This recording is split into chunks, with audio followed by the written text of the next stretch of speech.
a spoon, you'll just press it down. I've chosen the bowl that's more or less the same colour as the peeler, which strangely I adore. And even though of course it ruptures this calm moon slightly, believe me it's worth it for a sprinkling of really tender but pungent cilantro, coriander. And I've got them here and they will taste great. A little flaked almonds. That is perfect.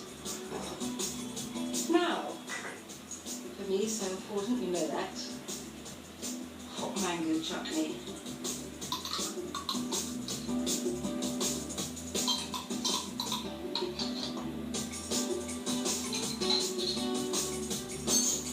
There we are, and when I was putting the shopping away, I found this rather old bottle that was still in date of lime pickle, which is very, very strong, really hot. And since everything is lovely and mild, I thought, why not? Just put it on the table. And that's it.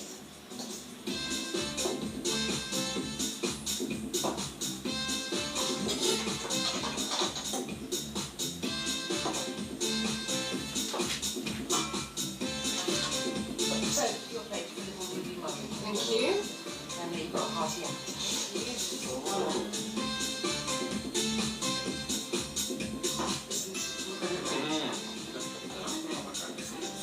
So what's the most important, Josh?